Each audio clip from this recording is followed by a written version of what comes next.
Hello, guys. It is Lauren here with SCB, and I'm joined today by Dan Talks Fighting. Dan, your fight's over. How are you feeling? Yeah, thanks for having me. I feel great actually. I've been on a high for the last 2 weeks pretty much now.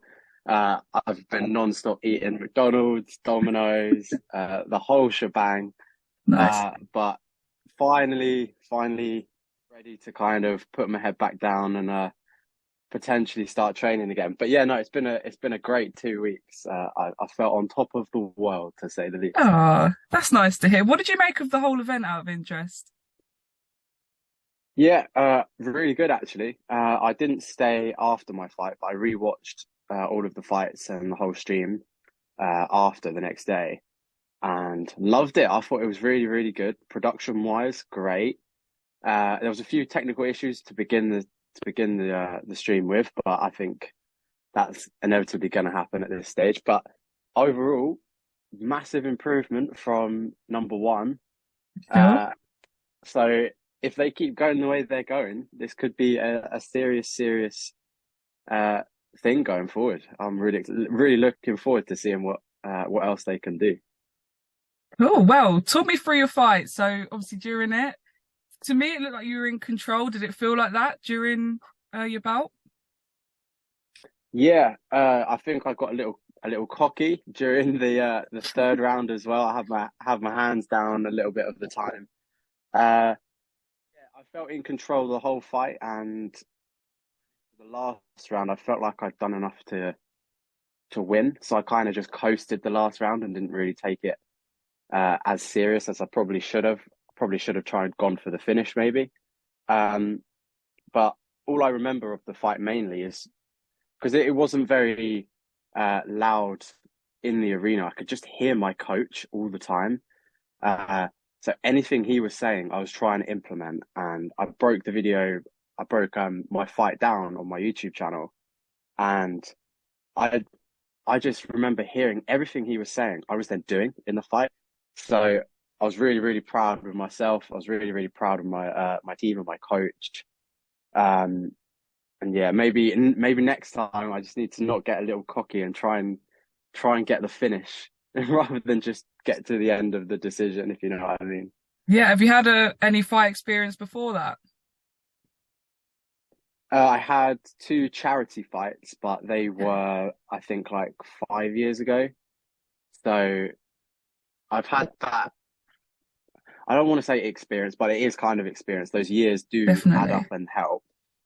But this was the first time I've really dedicated myself to a full-on training camp. Uh, hence why I was really confident coming into the fight because I knew that I trained so hard and I'd put my all into it. So no matter the outcome of the result, I was proud of myself. I was proud of my team, and hopefully I'd get the result at the end of it, which I ended up doing. So I Yeah, was of very course. happy. No, yeah, congratulations on that. So, you mentioned you had a hard fighting camp. How would you compare your sparring sessions to the actual fight itself? A lot harder because I think the one thing my coach said to me is that we train hard in the gym to then fight easy on the night. And I was in there with people who'd been boxing continuously for a year, 2 years plus. I was taking their shots and being able to kind of deliver my own shots back to them. So if I was able to do that training, hopefully it would manifest into the ring, and I'd be able to do the exact same there. Thankfully, it came when it got to the ring. I think my skill level was just above Callum's at the time, so I didn't really take many shots, uh, which was a good thing from my part. Um, but yeah, my coach has always drilled into me that the harder you train, the easier the fight becomes. So I had that mentality from the start, uh, and dedicated absolutely everything into that training to make fight night a lot easier for myself. That so in the build up to the fight, what was like one of the hardest things that you found?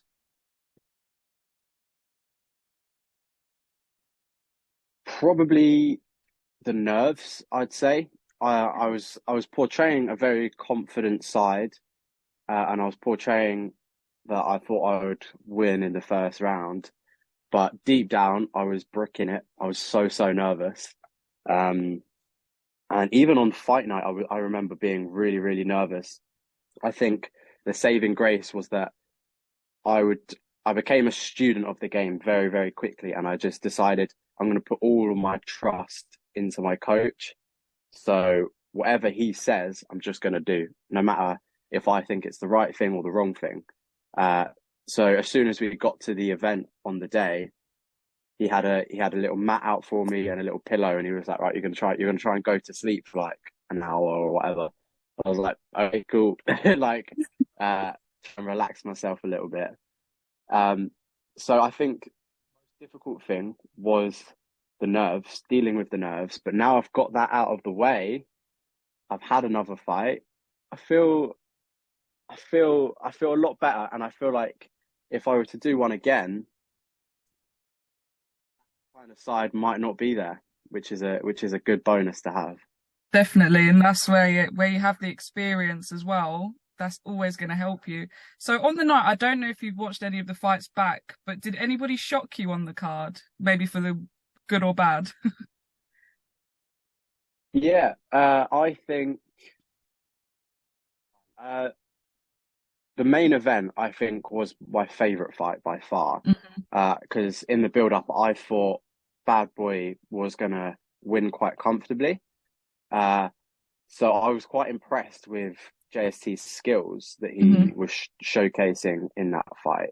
I actually didn't think it would go as long as it did.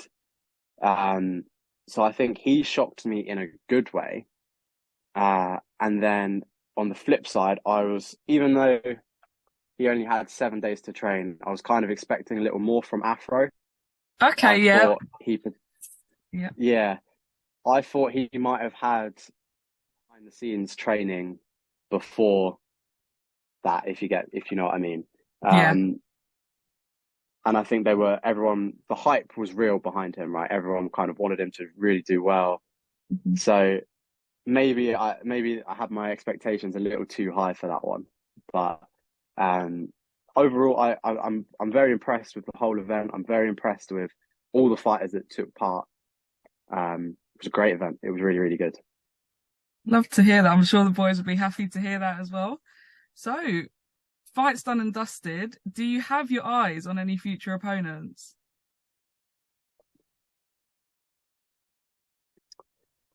So, I think I do want to fight again. Hmm. I think I would like to fight Ben Wheeler, who Hey. beat Afro. Yeah. He was in my dressing room before my fight because he was literally next on. He's a top lad. Him and all of his guys, really nice people. So the build up to the fight wouldn't be really any beef between me and him. But we're both winners. I Hmm. need to come down in weight. Uh, we're of similar builds once I've cut my weight down. So I think two small, fiery, powerful lads going at it would be a cracking fight for everyone to watch. Uh, Not to mention that I think I can beat him, but I think it would be a great spectacle for SCB. Yeah. But I haven't spoken to anyone about it. I haven't really spoken to Rich about it. It was a tweet that happened where Ben kind of said, "Do you fancy going for it?" And I was like, "Yeah, do you know what? I actually do." So I guess once the whole team's come together and have a little discussion, potentially that could be in the works. So, as a part of like the small creator scene, a big part of it is finding your feet in content creation, etc., etc. So, what can we expect to see from you in the future? So content wise, from me, I have obviously my main YouTube channel, which is Dan Talks Fighting, which I kind of dedicate to kind of the whole influencer boxing scene. So I'd kind of do like fight breakdowns and stuff like that. Um, on the other kind of content side, I have a vlog channel called Dan Kemp Vlogs, which I'll be posting all kind of like a weekly roundup of vlogs. So it could be things like training. If I'm going to a specific country, I'll kind of vlog those kind of experiences. And thirdly, I have a podcast which is now coming out with Tolbster, who was on Okay, the amazing. SCB 001 card. Yeah, we're setting up one together. So those are kind of three pillars of content for me at the minute. So kind of a nice little breakdown of everything there. Yeah, that's a lot going on there. I respect it. So, what would kind of set you apart from potentially other people making similar content to you in that aspect of things? Yeah, I think with me, I always try and keep things 100% real and authentic. So there's no kind of sugarcoating what's going on in my life, if you know what I mean. So I think with me and what you get with me is complete authenticity. Uh, Whatever it is that I'm doing, if I'm in another country, if I'm recording a podcast, it will always be 100% what I'm thinking, what I'm feeling. So I think that's the main piece from me. It's the authenticity part that I think sometimes a lot of people feel like they need to try and be someone they're not, if you get me. Yeah, and to be fair, even from this interview, I've picked up like when you opened up about your nerves and stuff, I've got a lot of respect for that. So yeah, I can Yeah, definitely fair. see that Thanks. shining through. Is your podcast going to be based on boxing as well? Just plug it out to people that might want to listen. Yeah, I think there'll be aspects in there that are dedicated to the boxing and like anything in that realm. I think we're aiming for a more kind of generic um, podcast where we're just kind of having a chat and having a bit of fun. I think that's the aim with it, to kind of make people feel like they're a part of just a general chat with two guys. Uh, and then we can definitely have segments about the whole boxing in there as well for 100%. Well, that's perfect. Well, literally, that wraps this interview up. Thank you so much for your time. Is there anything else you want to drop off and say? No, thank you for taking time out of your day to do this interview. I really, really do appreciate it. And yeah, again, thank you, SCB, for giving me the opportunity because I only took it on 5 weeks' notice, and uh, I was kind of it's put me back on a good path to getting into good shape, eating well, and training hard again. So a massive shout out to everyone at SCB. That's perfect. Thank you so much, Dan. Thank you. Thank you very much. Cheers.